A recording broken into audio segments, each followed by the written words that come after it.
In the Rust Belt city of Millbrook, where abandoned factories cast long shadows over struggling neighborhoods, Jake Romano drives a beat-up delivery truck for minimum wage, his paramedic days buried beneath a mountain of medical debt and shattered dreams. His world revolves entirely around his 9-year-old daughter Emma and the daily battle to keep their heads above water, until one rainy Thursday evening transforms him from invisible working man to unlikely hero when he witnesses 3 armed men forcing a terrified teenage girl into a black SUV, never imagining he's about to rescue Chloe Ashford, the only daughter of tech mogul Victoria Ashford, whose billion-dollar empire could change his life forever.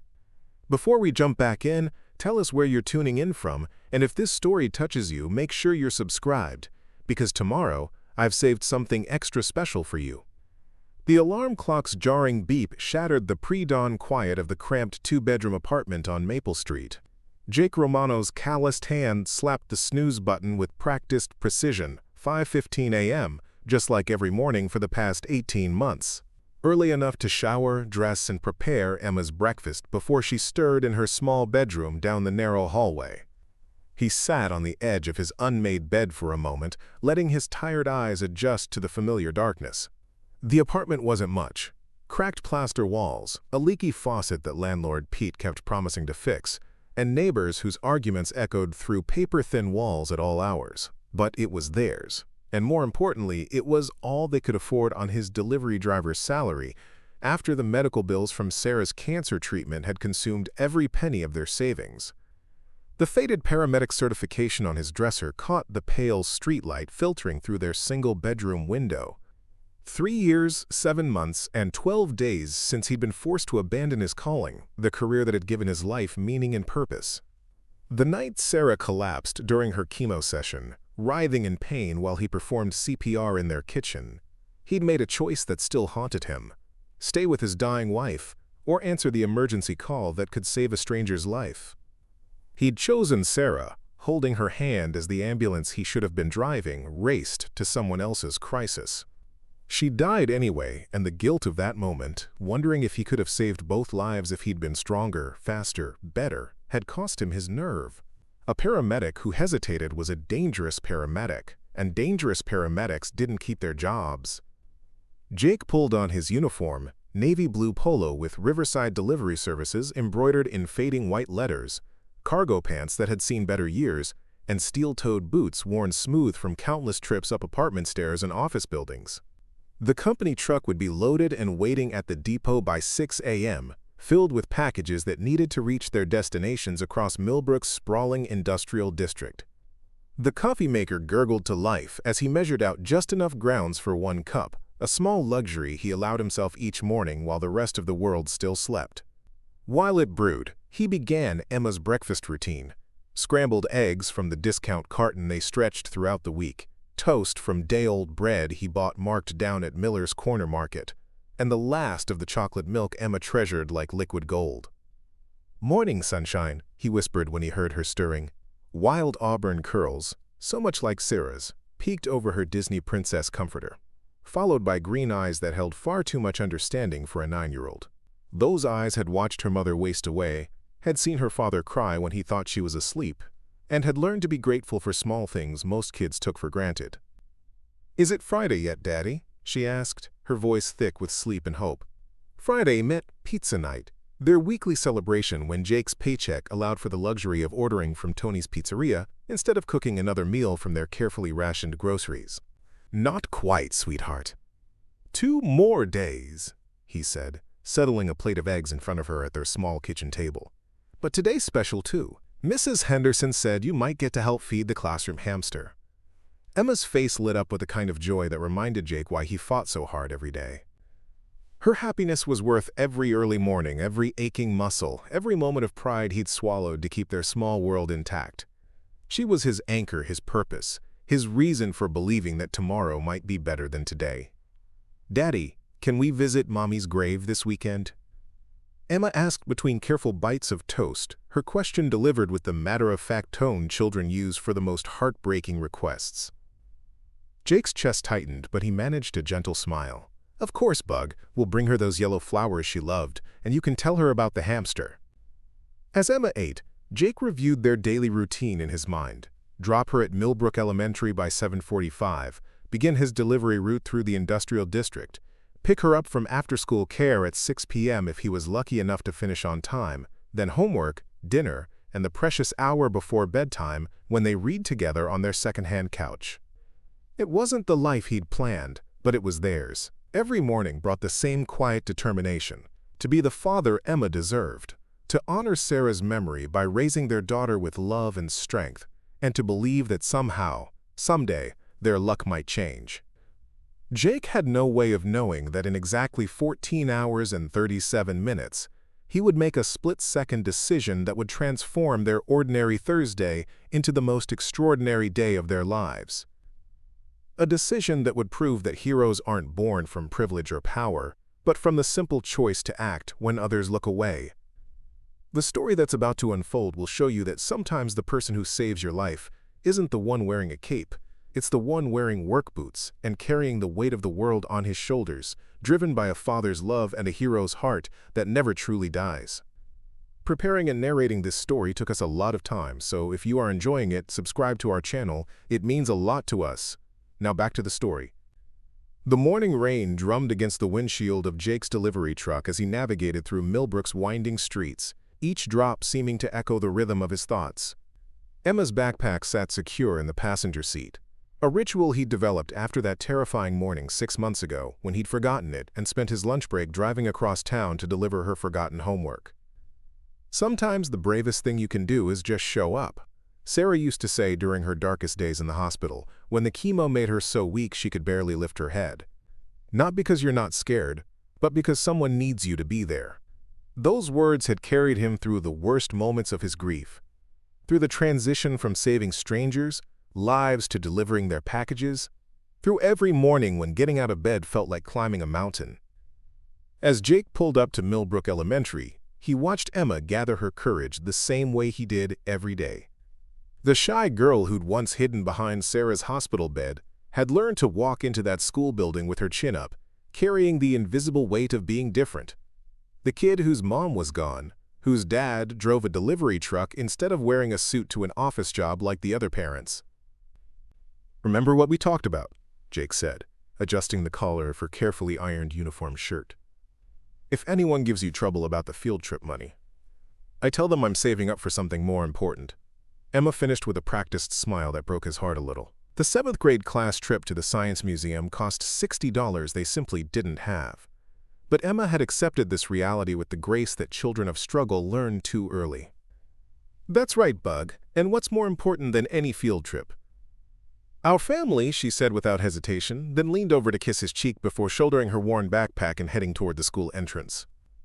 Jake watched her until she disappeared through the double doors, noting how she walked with the quiet dignity Sarah had possessed, the kind of strength that didn't need to announce itself to the world.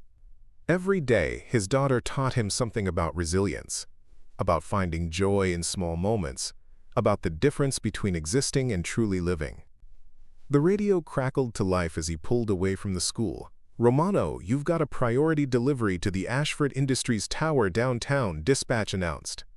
"Needs to be there by 3 p.m. sharp. Something about legal documents for some big merger."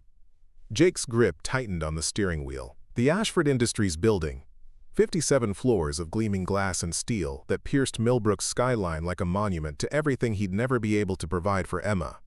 He'd delivered there before, navigating the marble lobby where security guards in expensive suits looked through him as if he were invisible, carrying packages to executive assistants who barely acknowledged his existence. But today felt different somehow. Maybe it was the weight of Emma's acceptance about the field trip, or the way the rain seemed to wash the city clean, revealing possibilities he usually couldn't see. As he loaded his truck at the depot, Jake found himself thinking about the choice he'd made 3 years ago, staying with Sarah instead of answering that emergency call. His supervisor, Tony Castellano, had been a paramedic once too before a back injury forced him into logistics. "You know what I learned?" Tony had told him during Jake's first week. "Sometimes life gives you a second chance to be a hero. It just might not look the way you expected." At the time, Jake had dismissed the words as empty comfort. Heroes saved lives. Heroes made a difference. Heroes didn't spend their days delivering office supplies and legal documents. But watching Emma's quiet courage every morning was teaching him that heroism might be more about showing up consistently than showing up spectacularly. The Ashford delivery was routine, a sealed envelope marked confidential that he'd hand to the receptionist and forget about before he reached the elevator. But as Jake drove through the increasingly expensive neighborhoods that surrounded the downtown business district, he couldn't shake the feeling that today was going to test everything he thought he knew about second chances, about the difference between the life you planned and the life that plans you. "Sometimes the bravest thing you can do is just show up," he whispered to himself, Sarah's voice echoing in his memory as the Ashford Industries tower grew larger through his rain-streaked windshield. He had no way of knowing that in just a few hours, those words would take on a meaning neither he nor Sarah could have ever imagined.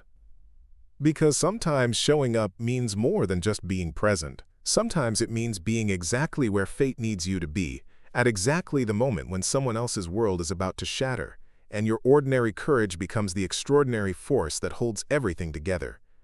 Part 3. When ordinary becomes extraordinary. The late afternoon sun broke through the clouds as Jake finished his final delivery of the day, a stack of blueprints to Morrison Construction on the outskirts of downtown.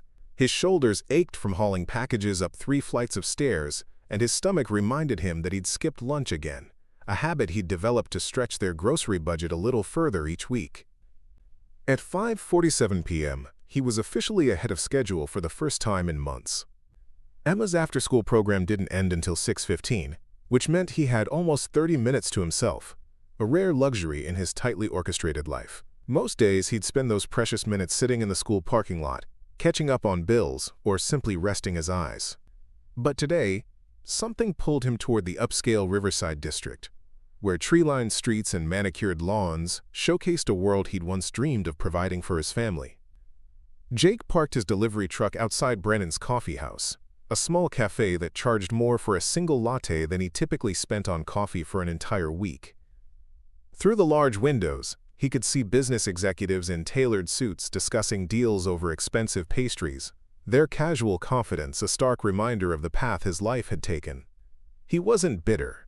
Bitterness was a luxury he couldn't afford. But sometimes he allowed himself these moments of quiet observation, wondering what choices might have led to a different outcome. The neighborhood was everything Millbrook's industrial district wasn't: clean sidewalks, luxury vehicles parked along pristine curbs, and the kind of security that came from never having to choose between paying the electric bill or buying groceries. Jake had delivered to several mansions in this area over the past year, always through service entrances where the help was expected to remain invisible. He was about to start the truck and head back to pick up Emma when movement in his side mirror caught his attention. A black Mercedes SUV with tinted windows had pulled up behind a silver BMW at the corner of Riverside and Oak Street, partially blocking the intersection. Nothing unusual about that. Wealthy people often had multiple cars and drivers. But something in the way the SUV's occupants moved made Jake's old paramedic instincts flicker to life. 3 men emerged from the Mercedes with the kind of coordinated precision that came from planning, not coincidence. They weren't dressed like chauffeurs or security guards. Their dark clothing was functional rather than professional, and they moved with a predatory awareness that immediately set Jake on edge. His training had taught him to read body language, to spot the difference between normal behavior and potential danger, and every alarm bell in his experienced mind began ringing. A teenage girl stepped out of the BMW's passenger side, her phone pressed to her ear as she laughed at something the caller was saying. She couldn't have been more than 16, with long, dark hair and the kind of casual elegance that spoke of private schools and summer vacations in Europe. Her designer jeans and leather jacket probably cost more than Jake earned in a month, but there was something refreshingly normal about the way she gestured while talking, spinning in a small circle as teenagers do when they're excited about something. The girl was completely unaware of the 3 men approaching from behind. Jake's hand moved instinctively toward his door handle, but he hesitated. This was the Riverside district. Maybe the men were bodyguards, or family members, or business associates. Rich people had complicated lives with complicated arrangements. He'd learned not to make assumptions about situations he didn't fully understand, especially in neighborhoods where his presence might be questioned. But then one of the men reached into his jacket, and Jake's paralyzed instincts snapped back to life with terrifying clarity. "Put the phone down," the lead man commanded, his voice carrying across the quiet street with unmistakable authority. The girl spun around, confusion replacing laughter on her face as she registered the threat. The phone slipped from her fingers, clattering onto the pavement as her expression shifted from confusion to recognition to pure terror. "Please," she whispered, backing toward her car. "My father will pay whatever you want. Just don't." "Your father's exactly why we're here," the second man interrupted, producing a length of rope from his pocket while the third moved to block her escape route. "Now you're going to come with us quietly, or this gets a lot more unpleasant for everyone." Jake's hand was already on the door handle, his body moving before his mind could catalog all the reasons this was a terrible idea. He was a delivery driver, not a cop. He had no weapons, no backup, no authority to intervene in whatever was happening. But he also had a daughter who depended on him coming home every night, and getting involved in what was clearly a kidnapping could put Emma at risk in ways he couldn't even imagine. The girl stumbled, catching herself against the BMW as the men closed in. In that moment, her eyes met Jake's through his truck's windshield, and he saw something that stopped his internal debate cold. The same desperate hope he'd seen in Sarah's eyes during her final hospital stay, the wordless plea for someone, anyone, to refuse to let the worst thing happen. "Sometimes the bravest thing you can do is just show up," Sarah's voice whispered in his memory, and Jake realized that fate had just presented him with the second chance Tony had promised, not the way he'd expected it, but exactly when someone needed it most.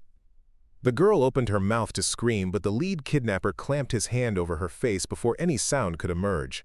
That was the moment Jake stopped being a delivery driver and became something he'd almost forgotten he could be, someone who refused to walk away when others were in danger. He reached for his phone to call 911, but even as his fingers found the numbers, he knew the police would arrive too late. By the time they navigated through evening traffic and located the right intersection, the black SUV would be gone, and with it, any chance of preventing whatever these men had planned.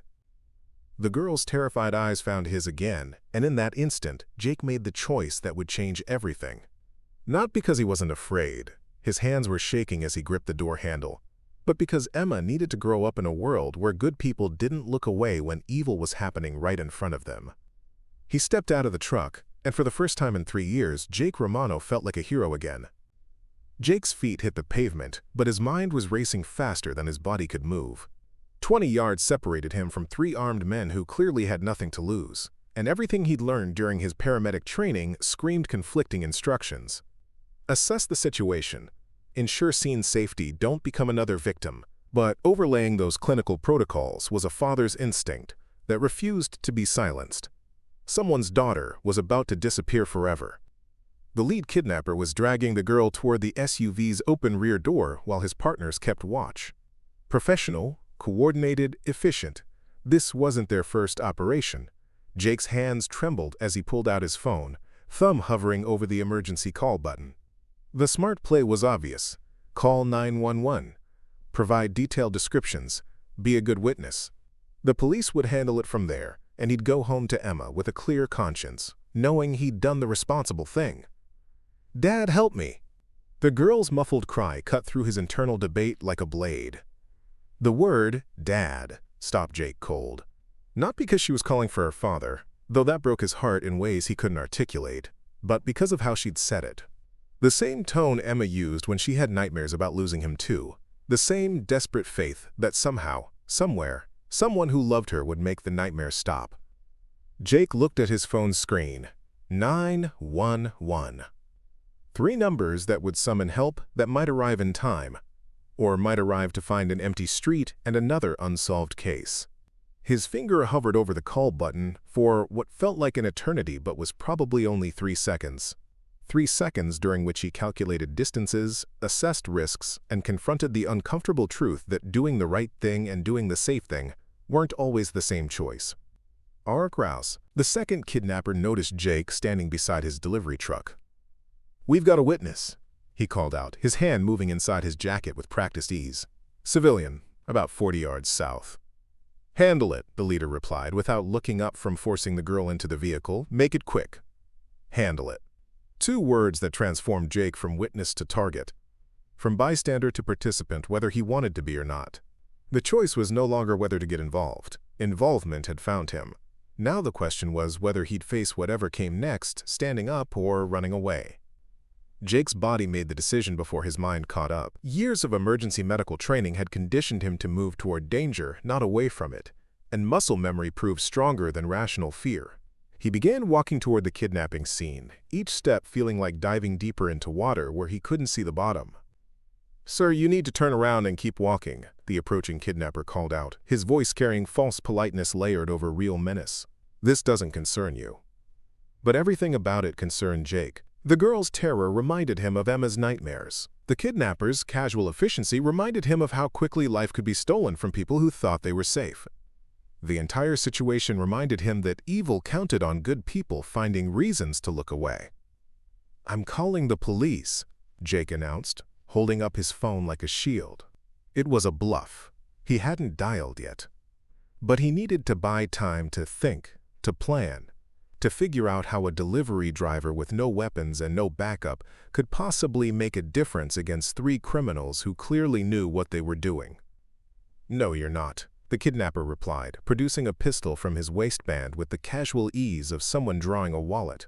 "You're gonna put that phone away, get back in your truck, and drive somewhere else, somewhere far away from here." The gun changed everything and nothing.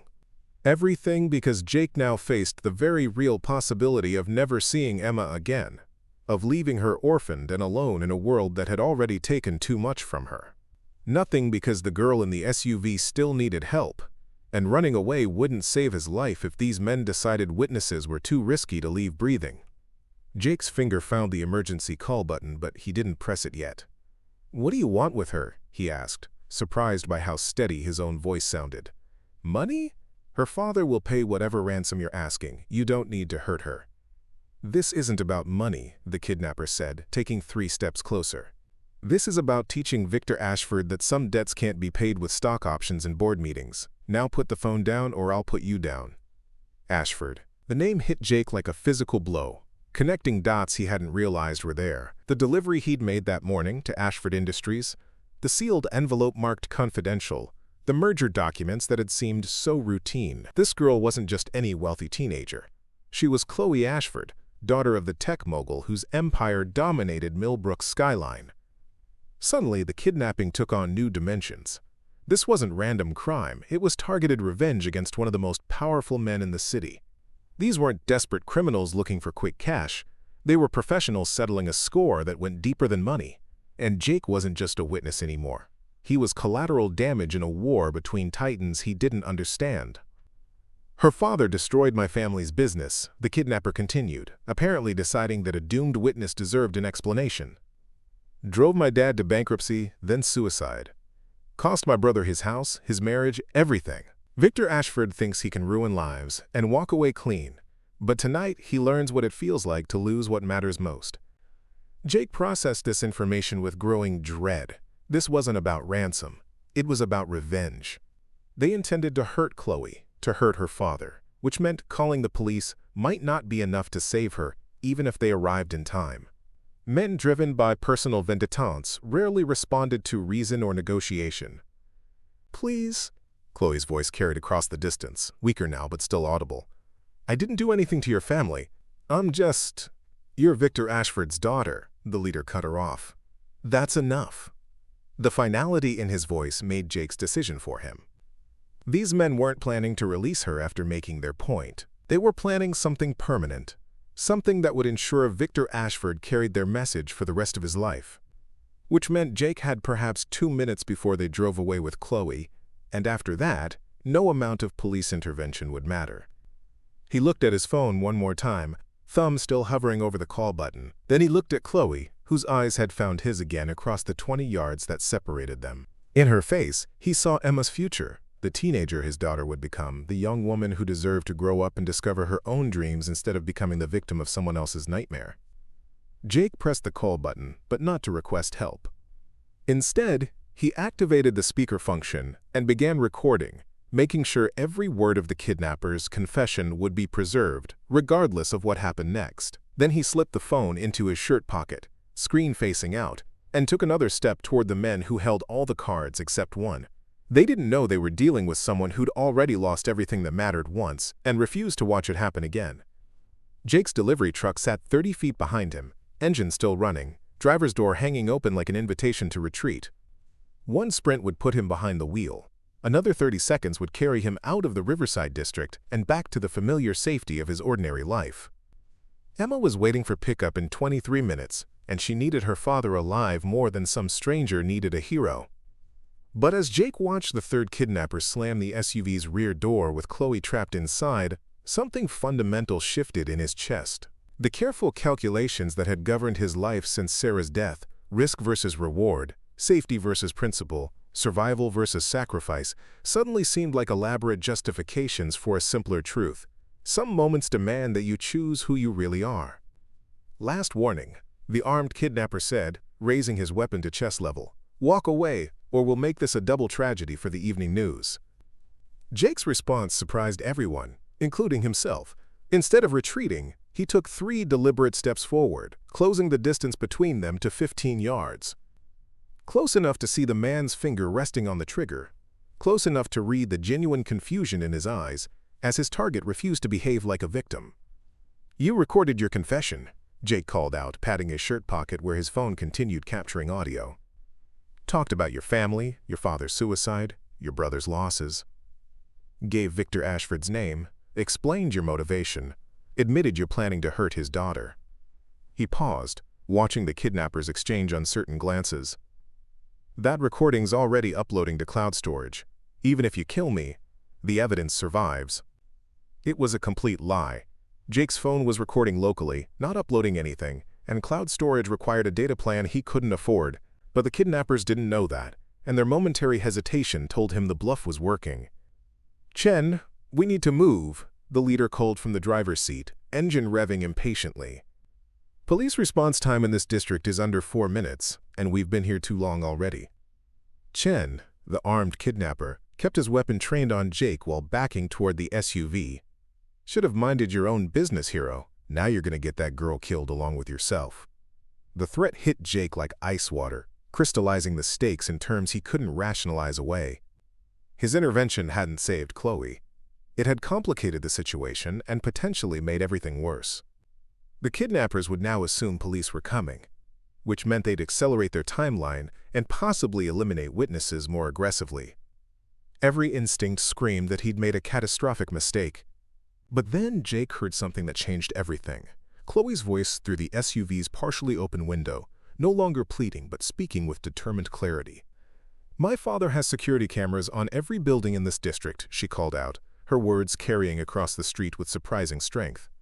They're already recording your faces, your license plate, everything. You can't hide from what you've done here. The girl was lying too, or at least stretching the truth, but her words had the same effect Jake's bluff had achieved, momentary doubt that created opportunity. The kidnappers' coordination faltered as they processed this new complication, their professional efficiency cracking under the pressure of multiple unexpected variables. Jake seized the moment. His paramedic training had included tactical emergency medicine, protocols for treating patients in hostile environments where conventional safety rules didn't apply. The first principle was aggressive action. In chaos, movement creates opportunity, and opportunity creates survival. He sprinted toward the SUV, not away from it. The decision defied every rational thought in his head, but rationality had failed him 3 years ago when Sarah died despite his best efforts. Sometimes the only choice that made sense was the one that made no sense at all, the leap of faith that trusted courage over calculation. Chen swung his weapon toward Jake's charging form, but 15 yards was too much distance to cover accurately with a handgun, especially when adrenaline compromised fine motor skills. The shot went wide, shattering the windshield of a parked Lexus but missing Jake entirely. "Drive! Drive now!" Chen shouted, abandoning his attempt to neutralize the witness in favor of escape. He lunged for the SUV's passenger door as the vehicle lurched forward, tires squealing against asphalt. Jake reached the rear bumper just as the SUV began accelerating, his fingers finding purchase on the spare tire mounted to the vehicle's back. For 3 surreal seconds, he was dragged along the street at increasing speed, his steel-toed boots scraping against pavement as he fought to maintain his grip. The physics were impossible. A middle-aged delivery driver couldn't stop a vehicle weighing 3 tons or overpower 3 armed criminals through determination alone. But physics hadn't accounted for the fury that flooded Jake's system as he thought about Emma growing up in a world where evil succeeded because good people convinced themselves they were powerless. The SUV hit a speed bump at the intersection of Riverside and Oak, and the jolt was enough to loosen Jake's grip. He rolled clear, shoulder hitting concrete hard enough to send lightning through his arm, but he was alive and relatively uninjured. More importantly, he'd delayed their escape by precious seconds and forced them to take a predictable route. Jake's phone was still recording in his pocket, but now he had visual confirmation of their escape path. The SUV had turned east on Oak Street, heading toward the industrial district where surveillance cameras were sparse and abandoned warehouses provided ideal hiding spots. He'd bought time, gathered intelligence, and, most crucially, proven to himself that he could still act when action mattered. Standing alone in the intersection, watching taillights disappear into evening traffic, Jake felt something he hadn't experienced since his last day as a paramedic. The electric certainty that he was exactly where he needed to be, doing exactly what he was meant to do. He pulled out his phone and finally dialed 911, but this time he wasn't calling for rescue. He was calling to report a kidnapping in progress, providing detailed descriptions and directional information that would help police intercept the vehicle before it reached whatever destination the kidnappers had planned. 911, what's your emergency? This is Jake Romano, he said, surprised by the steadiness in his own voice. I just witnessed the kidnapping of Chloe Ashford in the Riverside district. 3 male suspects, armed, driving a black Mercedes SUV heading east on Oak Street toward the industrial zone. I have audio recordings of their confession and can provide detailed descriptions. As he spoke, Jake realized he'd crossed a line from which there was no return. He was no longer a delivery driver who'd accidentally witnessed a crime. He was a participant in whatever came next. The kidnappers knew his face, had his license plate number, and would certainly view him as a continuing threat to their operation. But for the first time in 3 years, Jake Romano felt fully alive. The police arrived with the efficiency that money could buy in the Riverside district, 3 patrol cars and a detective unit within 6 minutes of Jake's call. Detective Maria Santos stepped out of an unmarked sedan, her sharp eyes immediately cataloging the scene. Broken glass from Chen's missed shot, skid marks where the SUV had accelerated, and one very shaken delivery driver whose story was about to complicate her evening considerably. Mr. Romano, I'm Detective Santos. You reported witnessing the Ashford kidnapping. Her tone was professional but not unkind, the voice of someone who'd heard enough extraordinary claims to reserve judgment until facts emerged. I need you to walk me through exactly what you saw. Jake glanced at his watch. 6:31 p.m. Emma's after-school program had ended 16 minutes ago, and she'd be standing in the pickup area wondering where her father was. In 3 years of single parenthood, he'd never been late, not once. Emma's anxiety about abandonment ran deep, and unpredictability triggered panic attacks that could last for hours. Detective, I need to call my daughter first, Jake said, pulling out his phone with hands that were finally beginning to shake as adrenaline faded. She's 9. She's waiting for me, and if I don't… Make it quick, Santos interrupted, but her expression softened. Family first, then we talk. Emma answered on the first ring. Daddy, Mrs. Patterson said you'd be here by now. Are you okay? The concern in her voice nearly broke Jake's composure. Even at 9, Emma had learned to worry about losing the only parent she had left, and his unexplained absence was confirming her deepest fears. I'm fine, sweetheart. There was an emergency, and I had to help someone. Mrs. Patterson is going to stay with you a little longer, okay? I'll be there as soon as I can. What kind of emergency? Emma's question carried the weight of a child who'd lost too much already. Is someone hurt? Are you coming home tonight? Jake closed his eyes, feeling the crushing weight of trying to protect his daughter's innocence while dealing with a reality that had no innocent explanations. Someone was in trouble, and I helped. The police need to ask me some questions, but then I'm coming straight to get you, I promise. Like when you used to be a paramedic? Emma's voice brightened slightly. Like when you saved people? Something like that, Bug. I love you. I love you too, Daddy. Be careful. The call ended, leaving Jake staring at his phone and confronting an uncomfortable truth. His decision to intervene had consequences that extended far beyond his own safety. Emma needed stability, predictability, and a father who came home every night. What she didn't need was a father who chased after armed criminals and put himself in situations where phone calls home might become final conversations. "Ready?" Detective Santos asked, notebook in hand. For the next 20 minutes, Jake recounted every detail he could remember, from first noticing the suspicious behavior to his desperate attempt to stop the SUV. Santos listened without interruption, occasionally making notes but mostly studying Jake's face for signs of deception or embellishment. "You said one of them mentioned the name Chen?" she asked when he finished. "The one with the gun. The leader called him Chen when they needed to leave." Santos nodded grimly. "Marcus Chen. We've been tracking him for 2 years. Former military, dishonorable discharge, suspected of involvement in 3 kidnappings across state lines. His father owned Chen Electronics, a small component manufacturer that Ashford Industries acquired and dissolved in 2019. Layoffs put 1,200 people out of work." The information hit Jake like a physical blow. 1,200 families destroyed by corporate decisions made in boardrooms, reduced to line items on quarterly reports. No wonder Chen was driven by more than money. This was personal in ways that went beyond simple criminal motivation. His younger brother David lost his house in the aftermath. Santos continued. Wife left him, took the kids. David Chen was found dead in his apartment 6 months later, apparent suicide, though the family disputed the ruling. Jake thought about Emma, about the promise he'd made to Sarah to protect their daughter from the kind of despair that could destroy a person from the inside. The Chen family's tragedy was a stark reminder that behind every corporate acquisition were real people with real lives, real children who suffered when powerful men made decisions based on profit margins rather than human consequences.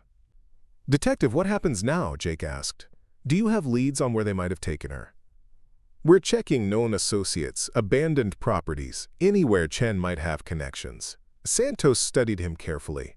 "But I have to ask, why did you get involved? Most witnesses would have called 911 and waited for us to handle it." Jake thought about Sarah's words, about second chances, and showing up when others needed you. But he also thought about Emma's voice on the phone, the trust in her assumption that her father would always come home safely. "I have a daughter," he said simply, "same age as the victim. I kept thinking about how I'd want someone to help her if she was in trouble." Santos nodded, understanding. "Victor Ashford is flying back from Singapore as we speak. He'll want to thank you personally for trying to save his daughter." The mention of gratitude made Jake uncomfortable. He hadn't acted for recognition or reward. He'd acted because walking away felt like betraying everything Sarah had taught him about human decency. But now he was about to become entangled with one of the most powerful families in the country, and powerful people had ways of complicating ordinary lives. "I don't need thanks," Jake said. "I just want the girl found safely." "There's something else," Santos continued. "The recording you made. We've enhanced the audio, and Chen mentioned a deadline. Something about midnight tomorrow, and making sure Ashford understands the message. We think they're planning to." She paused, choosing her words carefully. "We think time is a critical factor here." Jake felt ice forming in his stomach. Less than 18 hours to find Chloe before whatever Chen had planned reached its conclusion. 18 hours during which he'd be torn between helping with the investigation and maintaining the normal routine that kept Emma feeling secure. "We might need you to listen to more recordings. Help us identify voices or background sounds," Santos said. "Your paramedic training means you notice details civilians miss. Would you be willing to assist with the investigation?" The request hung in the air between them, loaded with implications. Saying yes meant deeper involvement in a dangerous situation that could put his family at risk. Saying no meant walking away from a girl who reminded him powerfully of Emma, abandoning her to men who viewed children as acceptable casualties in their war against her father. Jake looked at his watch again. 6:58 p.m. Emma had been waiting for almost 45 minutes, probably watching every car that entered the school parking lot and hoping to see his familiar delivery truck. She needed him to pick her up, help her with homework, read her a bedtime story, and maintain the comforting predictability that helped her sleep without nightmares. But somewhere in the industrial district, another man's daughter was counting down hours until midnight, hoping someone would refuse to give up on finding her. "I'll help however I can," Jake said, knowing he was making a choice that would change both their lives forever. The Millbrook Police Department's Detective Division occupied the second floor of a building that had seen better decades, its fluorescent lights casting harsh shadows across metal desks, cluttered with case files and cold coffee cups. Jake sat in a conference room that smelled of stale cigarettes and industrial disinfectant, watching Detective Santos spread photographs across a scarred wooden table like pieces of a deadly puzzle. Facial recognition got us partial matches on 2 of the 3 suspects, Santos explained, tapping a series of surveillance photos. Marcus Chen we already knew about. This one is Tommy Brennan, served with Chen in Afghanistan, arrested twice for assault but never convicted. Both men have military demolitions training. Jake studied the images while Emma's voice echoed in his memory from their brief phone call 30 minutes earlier. He'd picked her up from school an hour late, stammered through explanations about helping police with an important case, and left her with Mrs. Patterson, their elderly neighbor who'd become Emma's unofficial grandmother since Sarah's death. Emma had been brave about the disruption to their routine, but Jake had seen the worry in her eyes, the same look she'd worn during Sarah's final hospital stay when nothing felt safe or predictable anymore. The third man is the wild card, Santos continued, sliding another photograph across the table. No clear facial match, but body language analysis suggests prior military experience. Height, build, and movement patterns indicate Special Forces background. Technical analyst Rodriguez looked up from his computer station. I've been running the audio through enhancement software, trying to isolate background noise from Mr. Romano's recording. There's something interesting here. Listen to this section where they're discussing timeline. The conference room speakers crackled to life with Chen's voice, electronically clarified, but still carrying the cold determination Jake remembered from the street. Ashford thinks he can destroy families and hide behind lawyers and board meetings. Tomorrow at midnight, he learns what real loss feels like. The girl pays for his sins. Now listen to this part, Rodriguez continued, advancing the recording. Right after Chen mentions midnight, there's a background sound, faint but consistent. Jake closed his eyes and concentrated. Beneath the voices and street noise, he could hear it. A rhythmic mechanical sound, like heavy machinery operating at regular intervals. His paramedic training had conditioned him to filter ambient noise and focus on specific audio cues, the way he'd learned to isolate a patient's heartbeat from the chaos of an emergency scene. Industrial equipment, Jake said. Something heavy, running on a cycle, maybe 30-second intervals, not construction machinery, too regular, more like manufacturing equipment or a processing plant. Santos leaned forward. There are 17 active manufacturing facilities in the industrial district where the SUV was heading, but most shut down operations at 5 p.m. Whatever you're hearing suggests a location that runs equipment into the evening hours. Or equipment being run outside normal operational parameters, Rodriguez added grimly, like someone using industrial machinery for purposes it wasn't designed for. The implication hung heavy in the room. Jake thought about Chen's military demolitions background, about midnight deadlines and messages designed to teach Victor Ashford about loss. The combination painted a picture that made his stomach turn. Detective Santos's phone buzzed with an incoming call. Santos. Yes, sir. Understood. We'll be right there. She ended the call and stood up. Victor Ashford just landed at Millbrook Regional. He wants to meet with you personally, Mr. Romano. 20 minutes later, Jake found himself in the back of an unmarked police car, watching the city's skyline grow larger through the windshield. He'd never ridden in a police vehicle before, not as a witness, certainly not as someone important enough to merit personal escort to meet one of America's wealthiest men. The surreal nature of his day was beginning to overwhelm him. 12 hours ago, he'd been delivering packages and worrying about Emma's field trip money, and now he was racing across town to brief a billionaire on his daughter's kidnapping. The Ashford Industries building dominated the downtown skyline like a glass and steel monument to corporate power. Jake had delivered to the lobby several times, but he'd never been past the marble reception desk, where security guards in expensive suits maintained their polite but absolute barrier between the wealthy and everyone else. Tonight, those same security guards ushered him directly to a private elevator that required a key card to operate. As they rose toward the 57th floor, Jake caught glimpses of the city spreading out below. His delivery route reduced to a grid of lights, the neighborhoods where he'd spent his entire life looking small and distant from this altitude. The elevator opened onto an executive suite that could have housed 3 families. Floor-to-ceiling windows offered panoramic views of Millbrook, while abstract sculptures and paintings worth more than Jake would earn in a lifetime decorated spaces larger than most people's entire homes. Victor Ashford stood silhouetted against the windows, his phone pressed to his ear as he spoke in the clipped tones of someone accustomed to making decisions that affected thousands of lives.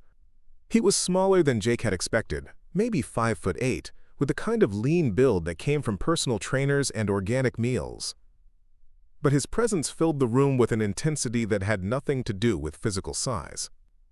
"Mr. Romano," Ashford said, ending his call and turning to face Jake with eyes that held barely controlled desperation. "Detective Santos tells me you risked your life trying to save my daughter. I understand you have information that might help us find her."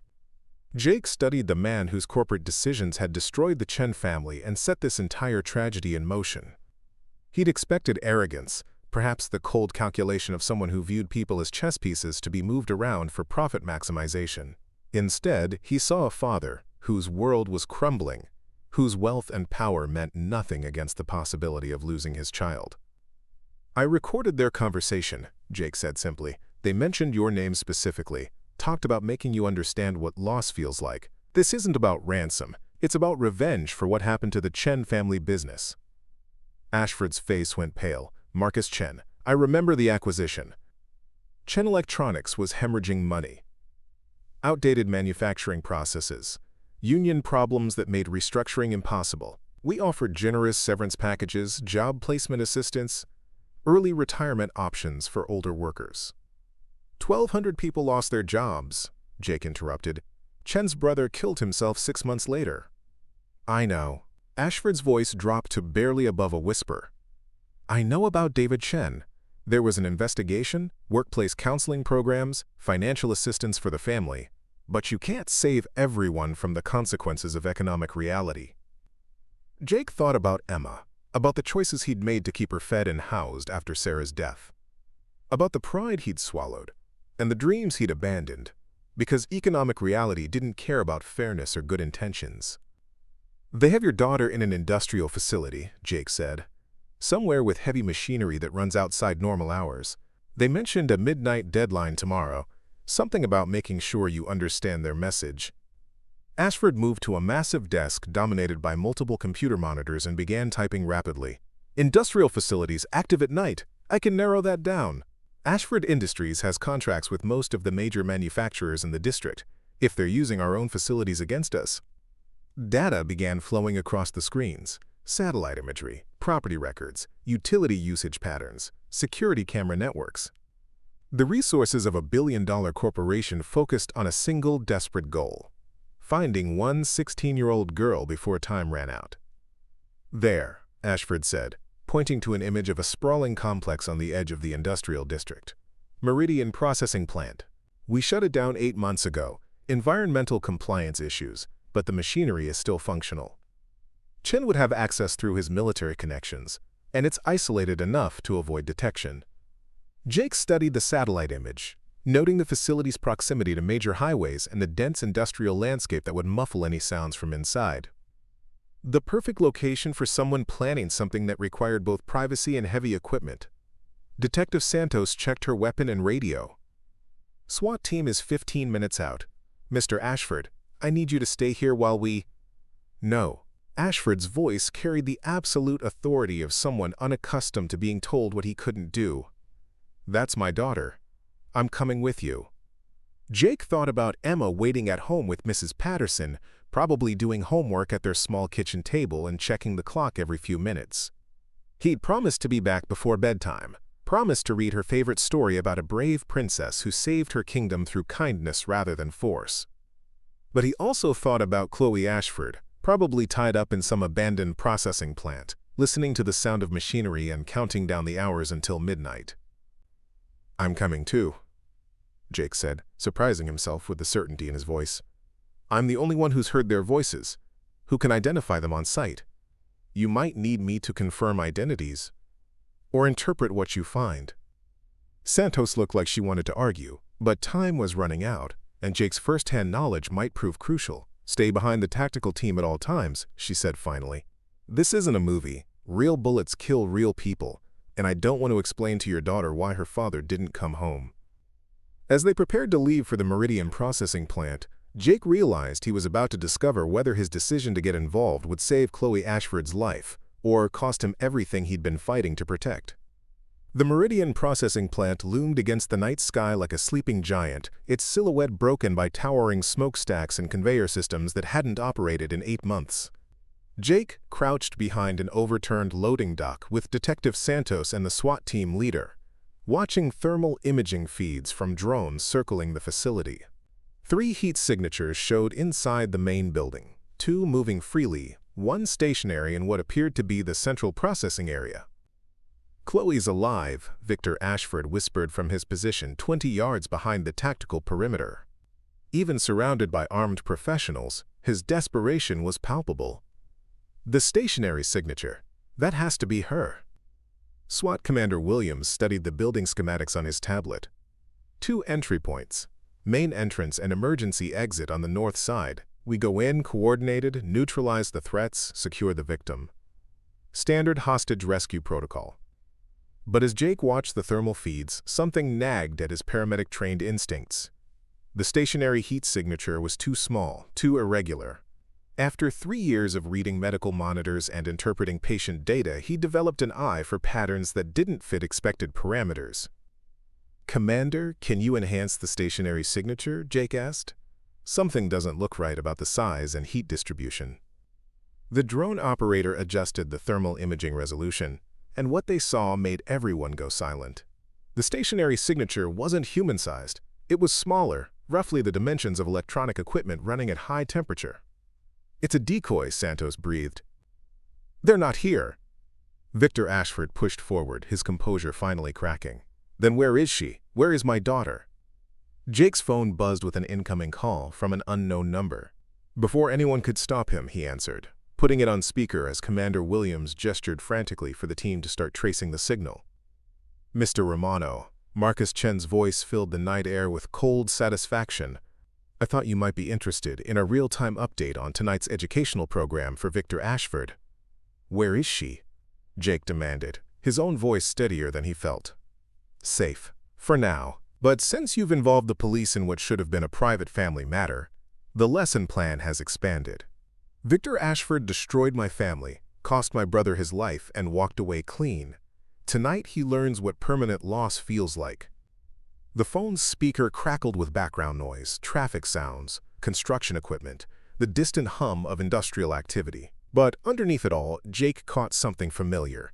The same rhythmic, mechanical sound from his earlier recording, but clearer now, more defined. "You hear that, Mr. Romano?" Chen continued. "That's the sound of justice. At exactly midnight, Victor Ashford's empire gets a very public demonstration of what happens when powerful men forget that their actions have consequences." The call ended, leaving the tactical team staring at each other in the darkness. Commander Williams was already coordinating with dispatch to triangulate the call's origin, but Jake's mind was racing toward a conclusion that filled him with ice-cold dread. "Detective Santos," he said slowly, "what did Chen say earlier about making sure Ashford understands the message, about teaching him what real loss feels like?" "He said it would be very public," Santos replied, then stopped as the implications hit her. "Oh God, this isn't about killing Chloe quietly. He wants the whole city to witness it." Victor Ashford's face went white. The downtown construction project. Ashford Industries is funding the new Civic Center. It's being built right across from our headquarters. There's a crane operation running night shifts to meet the deadline. Jake remembered driving past the construction site countless times during his delivery routes. Remembered the massive tower crane that dominated the downtown skyline, visible from every major building in the city center. If Chen wanted to send a public message that would haunt Victor Ashford forever, destroying his daughter in full view of his corporate empire would be the perfect psychological warfare. "How high is that crane?" Commander Williams asked, already coordinating with dispatch to redirect units toward downtown. 400 feet, Ashford whispered. "It has cameras for safety monitoring, live feeds that broadcast to the construction company's website. Anyone in the city can watch the progress." The pieces fell into place with horrifying clarity. Chen wasn't planning a private execution. He was staging a public spectacle designed to traumatize Victor Ashford and broadcast his revenge to thousands of potential witnesses. At midnight, when the maximum number of people might be watching late-night news or social media, Chloe Ashford would become the centerpiece of her father's ultimate nightmare. "Move! Everyone move now!" Commander Williams shouted, abandoning stealth protocols in favor of speed. "All units converge on the downtown construction site. We have less than 40 minutes." As the tactical team raced toward their vehicles, Jake found himself running alongside Victor Ashford toward the billionaire's private helicopter that had been standing by. The aircraft's rotors were already spinning, pilot receiving coordinates for the downtown helipad. "Why are you doing this?" Ashford shouted over the helicopter noise as they climbed aboard. "You don't owe my family anything. You have a daughter of your own to think about." Jake strapped himself into the passenger seat, watching Millbrook's lights blur past as they lifted off. "Because this isn't about your family or mine," he shouted back. "It's about refusing to let evil win because good people convince themselves they're powerless." But even as he spoke those words, Jake felt the weight of what he'd just committed to. In 38 minutes, he'd be on top of a 400-foot construction crane, probably without proper safety equipment, facing 3 armed military veterans who had nothing left to lose. The rational part of his mind, the part that had kept Emma fed and housed for 3 years, screamed that this was insanity. Then his phone buzzed with a text message from Mrs. Patterson. "Emma finished her homework and ate dinner. She's worried about you but trying to be brave. Says to tell you she knows you're helping someone like Mommy would have done. Be safe." Jake closed his eyes, feeling Sarah's presence in Emma's words. His wife had spent her final months volunteering at a children's hospital, reading stories to kids facing their own impossible battles. Even while fighting cancer, she'd insisted that hope was a choice you made every day. The decision to believe that love was stronger than fear, that light could overcome darkness if enough people refused to stop shining. Through the helicopter's windows, Jake could see the construction crane rising above downtown Millbrook like a metallic cross against the star-filled sky.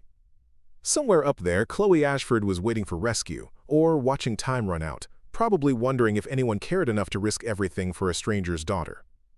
The helicopter began its descent toward the police command post that was rapidly forming in the plaza below the construction site. Jake checked his watch. 34 minutes until midnight. 34 minutes to climb 400 feet. Neutralize 3 armed killers, and rescue a girl whose only crime was being born to a man whose corporate decisions had created their own destruction. As they touched down, Jake realized that everything he'd done since witnessing the kidnapping had led to this moment, the ultimate test of whether his choice to get involved would save a life or cost him everything he'd spent 3 years protecting. But for the first time since Sarah's death, Jake Romano felt like the hero she'd always believed him to be. The downtown plaza buzzed with organized chaos as emergency vehicles converged around the base of the Ashford Civic Center construction site.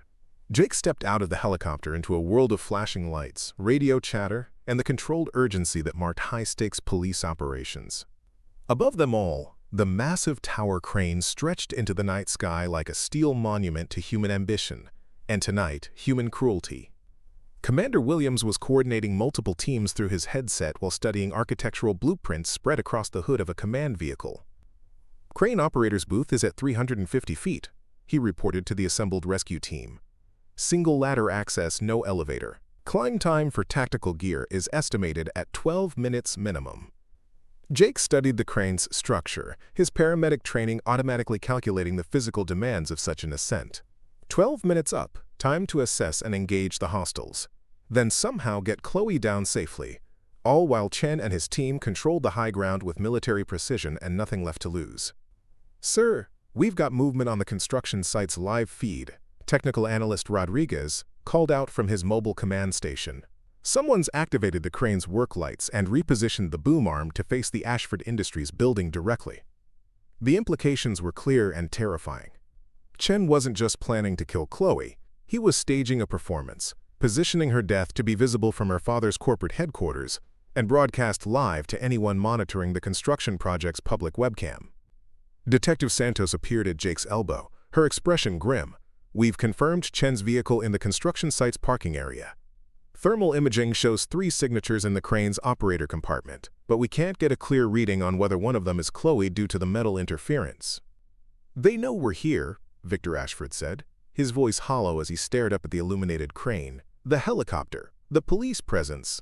Chen's not stupid. He's accelerating his timeline. As if summoned by Ashford's words, the crane's public address system crackled to life. Chen's amplified voice echoed across the plaza, carrying his message to the hundreds of emergency personnel below and the thousands of late-night viewers who were beginning to tune in to the construction site's live stream as news of the standoff spread across social media. Victor Ashford, Chen's voice boomed through the night air. Take a good look at your monument to corporate greed. In 26 minutes, your daughter learns what my brother learned, that powerful men destroy lives without consequences until someone makes them pay the price. The public address system fell silent, but the message was clear. Chen had turned the rescue operation into a publicity nightmare, ensuring that any tactical response would be witnessed by thousands of people. One wrong move, one tactical error, and Chloe's death would be broadcast live to traumatize viewers and destroy any chance of containing the psychological damage. Commander, we need snipers on surrounding buildings, Detective Santos urged. Long-range engagement might be our only option. Negative, Williams replied. Wind conditions at that altitude make precision shooting impossible, and any missed shot could hit the victim. We need close-quarters engagement. Jake found himself stepping forward. I'll go up. The suggestion drew immediate protests from multiple team members, but Jake pressed on. I'm lighter than your tactical officers, which means faster climb time. I know Chen's voice, his mannerisms. I can potentially negotiate, or at least buy time for your people to reach optimal positions. Absolutely not, Commander Williams said firmly. You're a civilian with no tactical training. This is exactly the kind of heroic thinking that gets hostages killed. He's right about the weight advantage, Victor Ashford interjected, and Chen specifically mentioned him during the phone call. Mr. Romano has established a psychological connection with the primary suspect.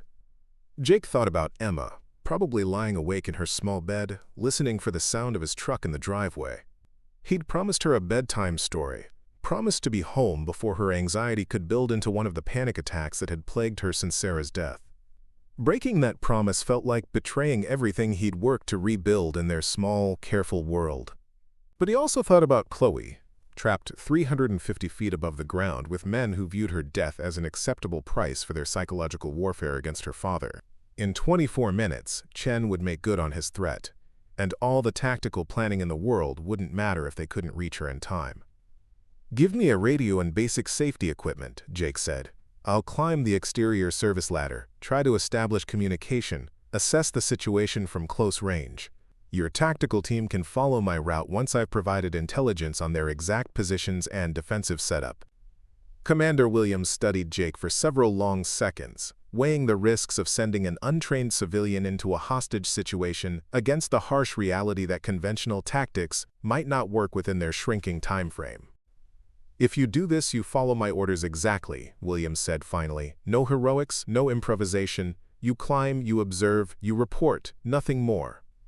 As the emergency teams prepared Jake's equipment, radio earpiece, basic safety harness, tactical vest that felt heavy and unfamiliar across his shoulders, he caught sight of the crowd gathering beyond the police perimeter. News crews, curious onlookers, and concerned citizens drawn by the emergency response and the knowledge that something terrible was unfolding above their heads. Among the faces in the crowd, Jake spotted several that looked familiar. Parents from Emma's school, customers from his delivery route, neighbors from his apartment complex, people who knew him as the quiet delivery driver who'd lost his wife and was raising his daughter alone. None of them would recognize the man about to climb a construction crane to confront armed killers, and Jake wondered if he'd recognize himself either. Mr. Romano, Victor Ashford approached as Jake finished checking his equipment. I want you to know, whatever happens up there, I'll make sure Emma is taken care of. Education, healthcare, whatever she needs, you have my word. The offer was meant kindly, but it filled Jake with cold dread. Rich men only made such promises when they expected the recipient to die earning them.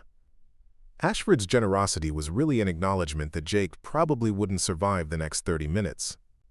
Just make sure Chen doesn't hurt your daughter, Jake replied. That's the only payment I want. The base of the crane rose before him like a steel mountain, its service ladder disappearing into darkness above the work lights. Reach. Jake clipped his safety line to the ladder's cable system and began to climb. feeling the metal rung solid and cold beneath his hands. Behind him, the plaza full of emergency personnel grew smaller with each step upward. Ahead of him, 350 feet of vertical ascent separated him from men who had spent months planning this moment, and would kill anyone who threatened their final revenge against Victor Ashford. As Jake climbed steadily through the night air, his radio crackled with updates from the command post below. Chen had activated more of the crane's lighting systems, illuminating the operator's compartment like a stage set. Social media was exploding with live streams and commentary as thousands of viewers watched the standoff unfold in real time. 22 minutes until midnight. 22 minutes until Chen's deadline transformed a rescue mission into a public execution. Jake climbed faster, feeling his muscles burn and his lungs work against the cold air. Somewhere above him, Chloe Ashford was counting down the same minutes, probably wondering if the adults in her life would find a way to save her, or if she was about to become the final casualty in a war she'd never asked to join.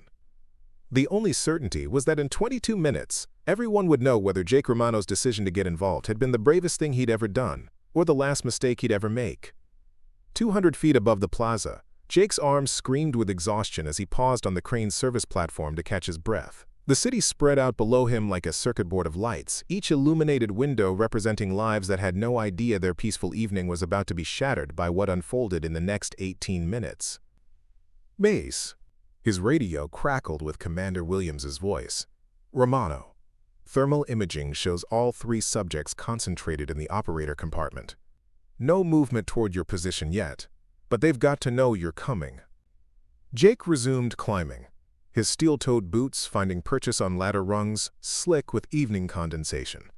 Each step upward brought him closer to the confrontation that would determine whether Chloe Ashford lived or died, but it also carried him further from Emma and the promise he'd made to always come home. At 300 feet, Jake could hear voices from the operator compartment above, Chen's measured tones mixing with what sounded like Chloe's voice, though he couldn't make out words through the wind and machinery noise. The crane's work lights created harsh shadows that made it impossible to see clear details, but movement in the glass-enclosed booth confirmed that all parties were still alive. Visual contact with the compartment, Jake reported through his radio, "I can see figures moving inside, but I need to get closer to assess the tactical situation." Negative, Commander Williams responded immediately, "Hold position and wait for backup. SWAT team is 3 minutes behind you." But as Jake clung to the crane's superstructure, something in the voices above changed. Chen's tone became urgent, almost excited, and Chloe's voice rose in what sounded like panic or pain. Through the radio chatter from below, Jake caught fragments of conversation that made his blood freeze, accelerating the timeline. Chen's voice drifted down through the night air. "Change of plans. Too many variables." Jake's paramedic instincts overrode tactical protocols. In emergency medicine, when a patient's condition deteriorated rapidly, waiting for ideal circumstances often meant watching someone die. He began climbing again, moving as quietly as possible toward the operator compartment where Chloe's life hung in the balance. At 320 feet, Jake reached a maintenance platform that provided him with a clear view into the operator compartment. What he saw shattered every assumption he'd made about the night's events. Chloe Ashford sat in the operator's chair, unbound and uninjured, tears streaming down her face as she spoke into a cell phone. But her tears weren't from fear. They were from guilt and anguish that Jake recognized with sick certainty. He'd seen the same expression on Emma's face when she'd accidentally broken Sarah's favorite vase and tried to hide the evidence. Marcus Chen stood beside her, not as her captor but as her protector, his weapon trained on the compartment's entrance while listening to radio communications from a police scanner. Tommy Brennan worked frantically at a laptop computer, his fingers flying across the keyboard as data scrolled across multiple screens. "Daddy, I'm so sorry," Chloe sobbed into the phone. "I never meant for it to go this far." Marcus said it would just be a scare, just enough to make you understand what your decisions cost people. But now there's police everywhere, and someone's gonna get hurt, and it's all my fault. Jake felt the world tilt beneath him as the truth crashed down with devastating clarity. This wasn't a kidnapping. It was an elaborate performance staged by Victor Ashford's own daughter. Chloe had orchestrated her own abduction to force her father to confront the consequences of his corporate ruthlessness. The Romano situation is compromised, Chen said, checking his watch. 15 minutes until the broadcast, and now we've got civilians climbing the crane. We need to abort and execute the backup plan. No, Chloe said firmly, wiping her eyes but maintaining her grip on the phone. We stick to the original timeline. Daddy needs to hear the truth about what his companies do to families like yours. If we run now, nothing changes. Jake's radio buzzed with an urgent transmission from Detective Santos. Romano, we've intercepted communications between Victor Ashford and unknown parties. He's been tracking his daughter's phone this entire time. He knew her location from the beginning. The second revelation hit Jake like a physical blow. Victor Ashford had known where his daughter was throughout the entire rescue operation. The desperate father act, the private helicopter, the promises about taking care of Emma. All of it had been performance, designed to manipulate Jake into playing his role in whatever twisted lesson Chloe was trying to teach. "Command, I need immediate extraction," Jake whispered into his radio, but before he could say more, the operator compartment's door burst open and Tommy Brennan emerged with his weapon drawn. "Well, well," Brennan called out. "Mr. Romano, the accidental hero, you really should have minded your own business." Jake found himself trapped on the maintenance platform with nowhere to retreat, facing an armed man while 300 feet of empty air yawned beneath him. Worse, he now realized that his entire involvement had been orchestrated, that his decision to help a kidnapping victim had made him an unwitting participant in a daughter's psychological warfare against her own father. "Chloe's not a victim," Jake said, the words tasting bitter in his mouth. "She planned this whole thing." "Smart man," Chen said, appearing in the doorway behind Brennan, though not smart enough to walk away when you had the chance. "See, the problem with accidental heroes is that they complicate carefully laid plans. We needed clean optics. Daughter endangered, father forced to choose between money and family, but you turned it into a circus." Through the compartment windows, Jake could see Chloe still talking into her phone, her voice carrying across the night air. "Daddy, you have 14 minutes to publicly admit that Ashford Industries has destroyed families for profit. Apologize to the Chen family, to everyone who lost their jobs, their homes, their hope, because of your decisions. Do it now, on live television, or the world learns what kind of man hides behind corporate lawyers while children pay for his choices." The full scope of the manipulation became clear. Chloe hadn't been kidnapped. She'd recruited Chen and his team to stage an elaborate revenge fantasy designed to force her father into public admission of guilt. Jake's intervention had been anticipated, encouraged, possibly even orchestrated to provide the perfect witness to Victor Ashford's supposed heroism. "Your daughter's been planning this for months," Jake said into his radio, knowing Victor Ashford was listening through the police communications network. She knew about Chen's family, knew about his military background, knew exactly how to manipulate his grief into serving her agenda. Silence on the radio told Jake that his words had hit their target. Far below, Victor Ashford was finally understanding that his daughter hadn't been taken from him. She'd chosen to leave, chosen to publicly humiliate him, chosen to risk lives and traumatize an entire city to make her point about corporate responsibility. "The beautiful irony," Chen said, moving closer to Jake's platform, "is that you really did try to save her. You risked everything for someone who was never in danger, someone who was using your heroism to destroy her own father. How does it feel to be the good guy in someone else's revenge story?" Jake thought about Emma, waiting at home for a father who might not return because he'd chosen to help people who had never needed help at all. He thought about Victor Ashford, whose desperate performance had been exactly that. Performance designed to maintain his public image while his daughter orchestrated his professional destruction. Most of all, he thought about Sarah's words about showing up when others needed you, and realized that sometimes the people who seemed to need saving were the ones destroying everyone around them. 12 minutes until broadcast, Brennan announced, checking his watch. "Time to decide, Mr. Romano. Do you want to be part of the solution, or do you want to become part of the problem?" The choice hung before Jake like the abyss beneath the crane. Help complete Chloe's revenge against her father, or find a way to stop a plan that would destroy multiple lives in service of a privileged teenager's misguided sense of justice. Either way, Jake realized, the man who'd climbed this crane to save someone was about to discover that sometimes the people most in need of saving are the ones who refuse to be rescued from their own worst impulses. 320 feet above Millbrook's downtown plaza, Jake Romano clung to a maintenance platform while his entire worldview crumbled around him. The night air bit through his tactical vest as he stared into the operator compartment where Chloe Ashford continued her phone conversation with her father, orchestrating the final act of an elaborate revenge scheme that had turned Jake from hero into unwitting accomplice. 10 minutes until broadcast, Chen announced, his voice carrying the satisfaction of a plan approaching completion. Mr. Romano, you've got a choice to make. Help us finish what we started, or spend the rest of your very short life regretting your interference. Jake's radio crackled with frantic communications from the command post below. Commander Williams was coordinating SWAT team positions. Detective Santos was trying to establish communication protocols. And through it all, Victor Ashford's voice cut through the chatter with the controlled desperation of a man watching his empire crumble in real time. Chloe, please, Ashford's voice carried over the police frequencies. Whatever point you're trying to make, we can discuss it privately. End this now, and we'll work together to address your concerns about the company's practices. Too late, Daddy. Chloe's response echoed from the compartment, her tone carrying the iron determination of someone who'd moved beyond negotiation. You've had 16 years to show me that you cared about anything other than profit margins and stock prices. 16 years to demonstrate that the families destroyed by your decisions mattered as much as shareholder returns.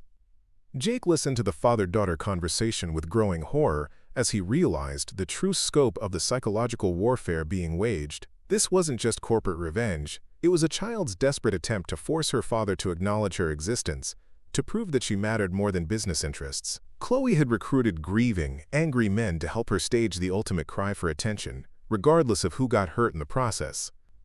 "Command, this is Romano," Jake whispered into his radio. "I need to know about Emma. Is she safe?" Detective Santos's voice came back immediately.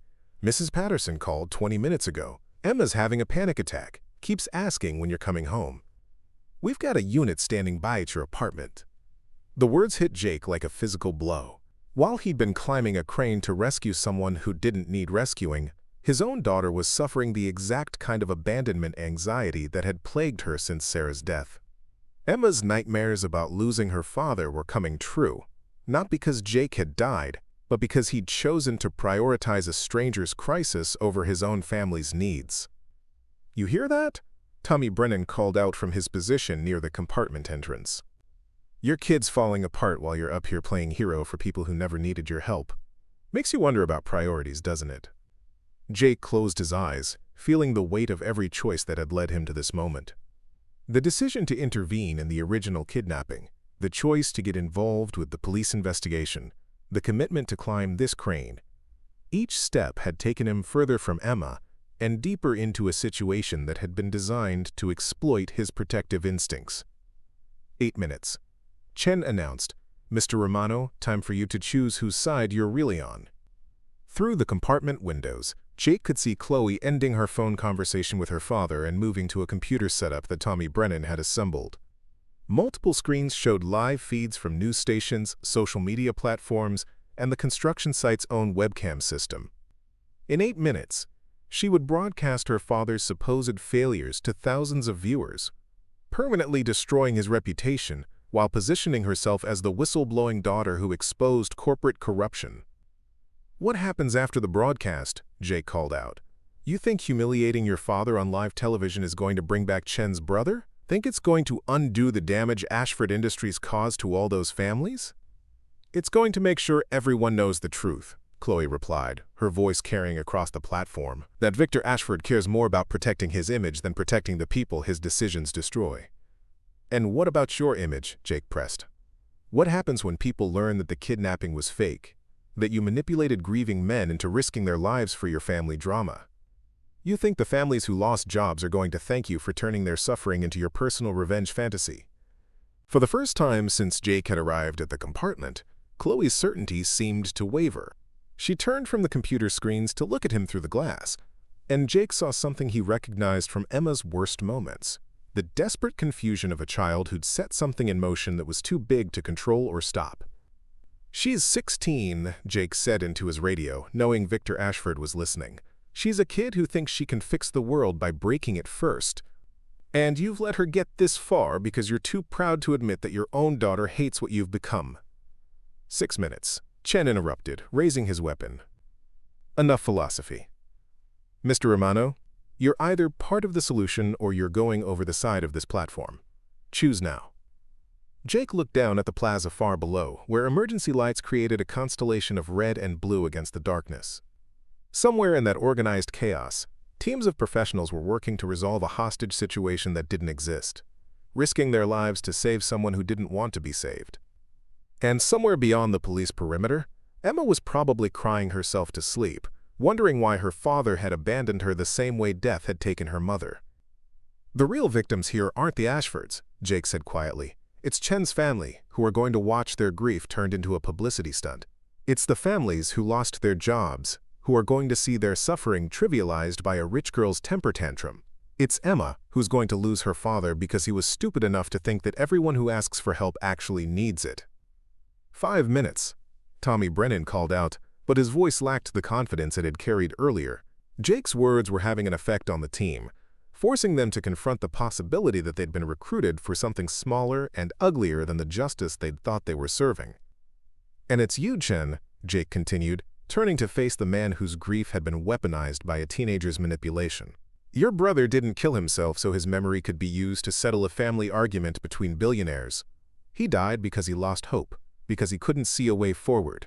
But this isn't moving forward. This is just spreading the same hopelessness to more families. Marcus Chen's weapon wavered slightly, doubt creeping into his expression as Jake's words forced him to confront the reality of what they were actually doing. She said it would make a difference, Chen said quietly. She said people needed to know the truth about her father. The truth about her father is that he's a businessman who makes hard decisions that hurt people, Jake replied. That's not news. That's capitalism. But the truth about his daughter is that she's willing to destroy innocent lives to win an argument with her dad. That's the story people are going to remember. Through the radio, Jake could hear Victor Ashford's voice. Chloe, please, Mr. Romano is right. This has gone too far. Come down now, and we'll face whatever consequences come together. 4 minutes, Chloe announced, but her voice cracked slightly. Daddy, you had 16 years to care about consequences. 4 more minutes won't kill you. Jake realized that someone was going to have to make the choice that ended this. That stopped a grieving daughter from destroying herself and everyone around her in pursuit of a father's attention that she'd never truly lacked. Victor Ashford loved his daughter, but he loved her the way successful people love their children, with protection and provision rather than presence and understanding. Emma's waiting for me, Jake said into the wind. She's 9 years old, and she's already lost her mother. She doesn't deserve to lose her father, too, especially not for this. The choice crystallized with perfect clarity. Help stop Chloe's broadcast and risk everything, or walk away and let a family destroy itself while his own daughter paid the price for his misplaced heroism. Jake Romano had spent 3 years learning to live with impossible choices. Tonight, he was about to make one more. 3 minutes until midnight. 3 minutes until Chloe Ashford's carefully orchestrated revenge would broadcast live to thousands of viewers, destroying her father's reputation and turning Marcus Chen's grief into public spectacle. Jake Romano stood on a maintenance platform 320 feet above the city, facing the moment that would define not just his own future, but the futures of everyone whose lives had become entangled in this tragic web of manipulation and misguided justice. Final countdown. Chloe announced from the operator compartment, her fingers poised over the keyboard that would initiate the broadcast. Daddy, you have 3 minutes to make your choice. Public confession and apology, or watch me tell the world who you really are. Jake's radio crackled with Victor Ashford's voice, strained with the weight of impossible decisions. Chloe, if this is what it takes to prove I love you more than my reputation, then I'll do it. I'll make the apology, take responsibility for every family that was hurt by our business decisions. Just please end this safely. But Jake could hear something in Chloe's silence that terrified him, the realization of someone who'd gotten exactly what they thought they wanted, only to discover it felt nothing like victory. She'd forced her father to choose between his pride and her safety, and his immediate capitulation had revealed the emptiness of her entire strategy. Love extracted through manipulation wasn't love at all. It was surrender. Command, this is Romano. Jake spoke into his radio while watching Chloe's reflection in the computer screen. I need you to patch me through to Emma, right now. Romano, this isn't the time for, Commander Williams began. "It's exactly the time," Jake interrupted. "Patch me through, now." 30 seconds later, Emma's voice filled his earpiece, small and frightened and achingly familiar. "Daddy? Mrs. Patterson said you're helping someone. Are you coming home?" The sound of his daughter's voice cut through everything. The wind, the danger, the moral complexity of the situation, and reminded Jake of the one truth that had never wavered. Emma needed her father to choose her, to come home, to value their small life together more than any grand gesture of heroism. "I'm coming home, Bug," Jake said quietly. "But first I need you to help me save someone. Can you do that?" "How can I help? I'm just a kid." "Sometimes kids understand things better than adults," Jake replied, then raised his voice so everyone on the platform could hear. "Emma, there's a girl here who's very angry at her father. She thinks he doesn't love her enough, so she's trying to hurt him to make him prove that he cares. Do you think that's a good way to get love?" Emma's answer came without hesitation. "That's silly. Love isn't something you take, it's something you give. Mommy taught me that. If the girl is mean to her daddy, it just makes everyone sad." Chloe's fingers froze over the keyboard. Through the compartment windows, Jake could see her staring at the radio, listening to the voice of a 9-year-old who understood something that had escaped her 16 years of privileged rebellion. "What if the daddy made mistakes?" Jake continued. "What if his work hurt other families? Then he should say sorry and try to do better," Emma replied with the uncomplicated wisdom of childhood. "But being mean back doesn't fix anything. It just makes more people cry." Marcus Chen lowered his weapon, his face reflecting the dawning realization that they'd spent months planning something that a 4th grader could see was fundamentally wrong. "Jesus," he whispered, "what have we done?" "You've helped a hurt kid make a terrible mistake," Jake said, stepping closer to the compartment. "But it's not too late to stop it. Chen, your brother died because he lost hope. Don't let his memory be part of something that creates more hopelessness." 2 minutes. Tommy Brennan announced, but his voice carried doubt rather than determination. Jake made his choice. He activated his safety line and swung from the maintenance platform to the compartment's exterior catwalk, putting himself between Chloe and her keyboard. Through the glass, he could see her tears, not the calculated emotion of someone playing a role, but the genuine anguish of a child who'd painted herself into a corner with no good way out. "Chloe," Jake called through the glass, "my daughter lost her mother when she was 6. Do you know what she learned? That hurting people who love you doesn't bring back the people you've lost or fix the things that are broken. It just creates new pain." "You don't understand," Chloe sobbed. "He never listens. He never sees me. I'm just another asset to be managed." "So make him see you," Jake replied. "But not like this. Not by destroying yourself and everyone who tried to help you. Your father's flying across the country right now because he's terrified of losing you. That's not management. That's love." Through the radio, Victoria Ashford's voice carried across the night air. "Chloe, Mr. Romano is right. I've spent 16 years trying to protect you from the world, but I forgot to show you how much you mean to me. That's my failure, not yours. Please don't let my mistakes cost you your future." 1 minute, Brennan said, but he was backing away from the computers rather than encouraging the broadcast. Jake placed his hand against the glass, separating him from Chloe. "Emma's waiting for me to come home and read her a story about a princess who saved her kingdom through kindness instead of revenge. Be that princess, Chloe. Save your family by choosing love over vengeance." Chloe stared at the keyboard for several heartbeats that felt like hours. The countdown timer showed 30 seconds until the broadcast would automatically begin, sending her father's coerced confession across every social media platform and news outlet that had been monitoring the situation. With 10 seconds remaining, Chloe slammed her hand down on the keyboard, not to initiate the broadcast, but to cancel it entirely. The screens went dark, the countdown stopped, and the most watched non-event in Millbrook's history ended with a teenage girl choosing forgiveness over revenge. "It's over," she whispered into her phone. "Daddy, I'm sorry, I'm so sorry." The crane operator compartment fell silent except for the sound of crying. Chloe's tears of relief, Chen's tears of grief finally finding healthy expression, and Jake's tears of gratitude that he'd be going home to Emma after all. 45 minutes later, Jake sat in the back of an ambulance as EMTs checked him for injuries sustained during his 300-foot climb. Detective Santos approached with a clipboard full of reports and the satisfied expression of someone whose case had ended without casualties. Chloe Ashford will face charges for conspiracy and filing false reports, Santos informed him. Chan and his team are cooperating fully. They'll likely get reduced sentences in exchange for testimony about how they were recruited. And Victor Ashford wants to thank you personally. I just want to go home to my daughter, Jake replied. An hour later, Jake's delivery truck pulled into the parking lot of his apartment complex. Emma was waiting on the front steps with Mrs. Patterson, clutching Mr. Buttons and wearing the brave face she'd learned to put on when she was scared, but trying to be strong. Daddy, she ran to him with the unrestrained joy of a child whose father had kept his promise to come home. Did you save the angry girl? Jake scooped Emma into his arms, feeling the solid reality of his daughter's weight against his chest. Proof that some things in life were exactly as important as they seemed, requiring no grand gestures or heroic sacrifices to maintain their value. We saved each other, Bug, Jake said, and now I'm going to read you that story about the princess who chose kindness. As they climbed the stairs to their small apartment, Jake realized that sometimes the most important choice isn't about saving strangers or changing the world.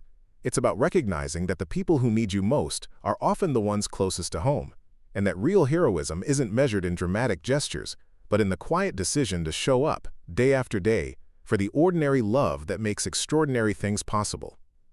3 days later, a scholarship fund appeared in Emma Romano's name, ensuring her education through college and beyond. The anonymous donor's only message was a simple one. Thank you for teaching my daughter that some gifts are worth more than money. Jake never contacted Victor Ashford to acknowledge the gift. He didn't need to. Sometimes gratitude is best expressed through the simple act of living well, loving deeply, and remembering that the smallest acts of kindness can save entire worlds, especially when those worlds belong to the people who call you Daddy. Emma never did get to go on that 7th grade field trip to the Science Museum, but she did get something better. The knowledge that her father would always choose her first, and that love isn't something you have to earn through dramatic gestures. It's something you give freely, receive gratefully, and protect fiercely, one ordinary day at a time. And sometimes, that's the most extraordinary gift of all. Up next, you've got 2 more standout stories right on your screen. If this one hits the mark, you won't want to pass these up. Just click and check them out. And don't forget to like, subscribe, and turn on the notification bell so you don't miss any upload from us.